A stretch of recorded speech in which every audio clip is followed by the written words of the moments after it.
Hey everybody, welcome back to the channel. I have arrived at TC Jester Park in North Houston. TC Jester has 21 holes. It's one of the best park style disc golf courses in and around the Houston area, and I need some practice. So I'm not going to do a score round here. All I'm going to do is throw a couple drives off the tee, low power, 80% or less, just to kind of get me out into a placement shot, and I'm going to work on form. With all that said, let's get started. Now the rest of this video until the outro is just going to be me throwing. I had 57 minutes of video that I decided to cut down greatly to what is the best throw of each hole, and once we get out to the field I show only the best throws of the session, which show what I'm attempting to do in it. That also makes this a much shorter video. So the things I'm focusing on at this time are as follows. Number one, the swing plane. I want my elbow to not dip down as much, and the way I do that is to prevent external rotation of my arm at the shoulder. That's actually what is bringing my elbow down in the first place. It's rotating, the arm is, which causes the elbow to point downward towards the ground. This in turn brings the disc upward. So while my swing thought here is keeping my elbow up, I'm focusing on the whole arm, not just the elbow, because the arm rotating is what makes the elbow point downward. Number two, I'm working on my brace. Specifically, I want my plant leg to A, not push forward as much, and B, keep the plant foot parallel to the direction that I'm throwing. I've been opening my foot up with the toes pointing at more of a 30 to 45 degree angle relative to the target, and that's unfortunate. It needs to be about 90 degrees, and that's much easier to do if I keep the plant foot closer to the body in the first place. So my swing thought here is to not extend the plant foot, and that should minimize the toes rotating outward as a side effect, and making those toes angled forward. We want it to be parallel, and I think bringing that leg in will do the thing. So the first thing I'm focusing on, of course, is my upper body, because the swing path issues are my biggest issue in my opinion. And the second thing is the lower body. By identifying one thing I want to change on my swing plane and one thing I want to fix with my footwork, this allows me to make two somewhat big changes at the same time. And those changes affect a number of other things that I need to fix indirectly. Now, I'm a believer in fixing the biggest problems first, because often that fixes a lot of little things, and it tends to fix things that are related. I also believe in focusing on the easiest things to fix first. Getting those out of the way can also help you determine what's left, that needs to be worked on. So what I'm working on right now appears to be the biggest issues I'm facing: swing plane, and the plant foot, and that should allow me to more easily fix the other issues once I have those resolved, and I'm starting to see progress, thankfully. What I'm doing here is I'm isolating things that I've determined that I need to work on first, and my coach Owen from Trebuchet Disc Golf has been very helpful with my swing plane issues, and what he's taught me is informing me on what to do here. I also think my footwork problems are causing some of my upper body problems, and Owen has given me a lot of information to work with to address those as well. While I'm focusing on one or two things, there are a lot of other things that are going on that he's told me that I need to work on, and that's factoring into what I'm doing, when I'm doing it, and how. And I think that where I put my feet during the walk up is affecting the rest of my upper body is doing. So it has a downstream effect, because it's the first thing I'm doing, that first step, and then everything else in the body reacts to what I'm doing.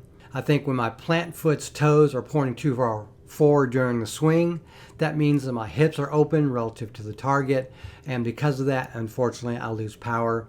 I think that's causing me to release late too often. So there's a lot of compounding variables, things that affect others and things that have additional effects beyond the one thing that they do. And what you're seeing in this video are real-time attempts for me to determine what I can do so that I can plan on doing things in the future. And another thing I want to mention is I want to feel what I'm doing, because that's an overarching problem that affects everything with my form. It's not form specific, it's form general. But if I can't feel what I'm doing, I can't tell that I'm making corrections or that corrections have been made. I can't tell what I'm doing. And, you know, that means that I can't tell what my body did with bad throws and what my body did with good throws. And because of that, I'm going to be focusing on slower, simplified walk-ups and throws in general. And what you're seeing in this video is about as complicated as I want my drives to be. Just 4 or 5 steps. Essentially, the longest drives will be done with a full 4 to 5 step walk-up. The shorter distance drives will likely be a 3-step walk-up that's essentially just the cross step, what I call the Coriolis cross step, or the Coriolis walk-up. Is just those 3 steps, and that's enough for me to have an accurate drive with a little bit more power and momentum than stand still. Not only that, the problem where I can't feel what I'm doing is preventing me from tackling all the other issues that I have with form. So this is a larger issue I'll be tackling as a matter of course as I'm working on specific things. I'm going to be working on feeling. So let's talk about those 2 specific things I'm working on here. Just keep in mind that the overarching problem will have to be dealt with, you know, from here on out. And I'll let you know once I feel like I've got a good grasp on that. With the swing plane issues, the orientation of the arm is one thing, but its positioning as I'm swinging back and then swinging forward also causes problems. While I'm not directly tackling this problem yet, you know, the orientation of the arm and all the other things, I'm finding that it's being worked on indirectly as I'm fixing my throwing arm. So I've got to deal with the off arm, and that's something I'm doing on the side, but that's not yet my primary focus, although it is something to keep in mind. I'm finding that bringing my elbow up, you know, with my throwing arm, I'm also creating movement that moves the throwing arm out at the peak of the backswing. This has the benefit of keeping the disc more on the swing plane, and it also minimizes rounding. So I'm working on a variety of different things, but there's 2 main ones, and then there's an overarching feel component, the feel versus real, that I'm trying to get better at. And the good news is I've reached a point finally with my disc golf training where I can start building consistency with repetitions. I need to start doing more reps, more field work, more course work, and I need to lock in more of the positive changes now that I can actually feel them. Because as some of you will note in my previous wobble videos, I was telling people what to do, but I couldn't yet do the thing I was telling people. I wasn't able to limit external and internal rotation of my upper arm as I went through the backswing and swing. I was unable to do a number of things. But now I've reached a point where I can now bring the throwing arm up, prevent it from rotating, keeping the disc essentially on the same flight plane throughout the swing. And I'm also bringing the arm, the throwing arm out a little bit at the peak of the reach back or the extension or the backswing, the peak of the backswing, so that I can finally start drilling that in. It took me forever to get that point, but I'm finally here.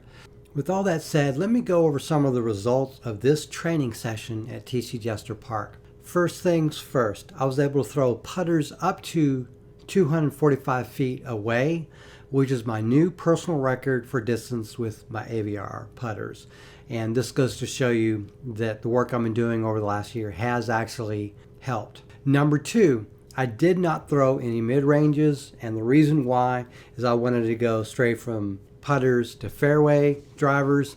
And once I did that, I was actually throwing over 300 feet several times with different discs. And that was actually pretty encouraging. Now keep in mind, none of these throws were at full power. A few times I did get upwards of 80 to 85% power, when I threw. And the reason why I limit myself to that is because if I go for 90% or more power, I lose the ability to control the discs.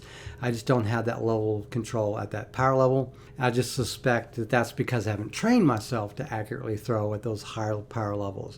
But I do think it's just not something I'm capable of reaching at this point without my form suffering. Since I'm working on form, I need to be under control. Also keep in mind that I'm not interested whatsoever in throwing far. I'm not one of these guys that's interested in throwing 500 feet. I'm interested in more efficiently and accurately throwing than I currently do now. That's my primary goal for throwing. I'm 52 years old. So my ceiling is lower than it is for someone at half my age, for example, or someone that's been an athlete for a long time. I've never been a true athlete. I've only played a few sports here and there. I did some bodybuilding and weight training and powerlifting and stuff like that many, many years ago. So I have a basic understanding in kinesiology and other things, but ultimately I'm just a desk jockey. I want to play disc golf on the weekends, and I want to create disc golf content for this channel, and that's my primary focuses, and I'm not going to mislead anyone here. I reached my goal of being a rec level player this year, and I finally won my first novice tournament over the summer. Because of that, what I want to do now is smooth out the rough edges and improve my lagging parts of my game. And right now, that's my backhand.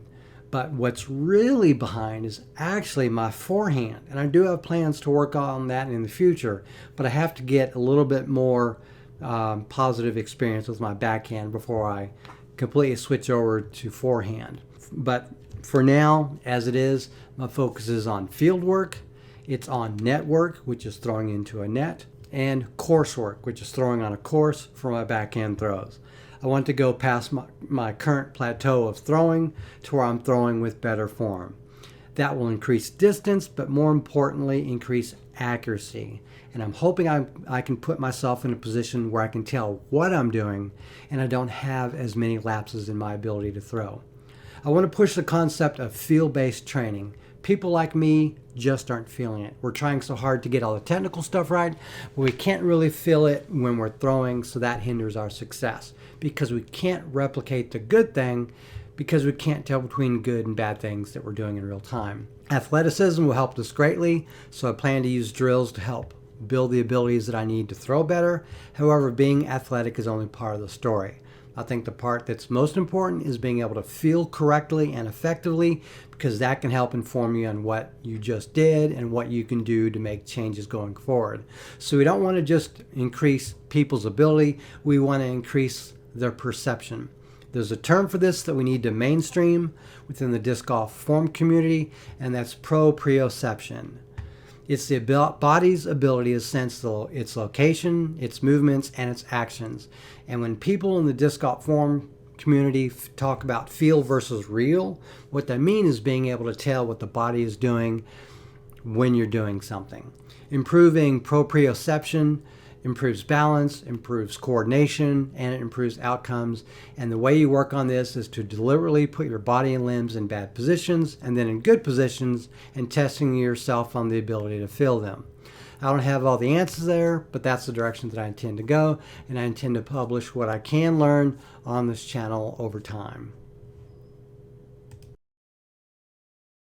Alrighty, well that is going to do it for this video. I learned a little bit from this. I learned that I am still too inconsistent with my form to do any one thing over and over and over. I can't do something repeatedly at the same quality level. I have too much variance, so I'm going to have to spend more time practicing and training, more field work, more practice throws whenever I'm playing casual rounds, and things of that nature. So lessons for today: I can get a putter up to about 245. I can get a driver, 300. That's about what I expected. I've been expecting getting drivers to about 300 for the last several months, pretty consistently. Almost a year I've been able to reach that 300 foot mark in terms of distance, so I'm feeling good about that. But I've got to work on my form more. So that is going to do it. I hope you liked the video. Please subscribe if you haven't already, as I have more fun disc golf content on the way. Thank you very much for watching, and have a great day.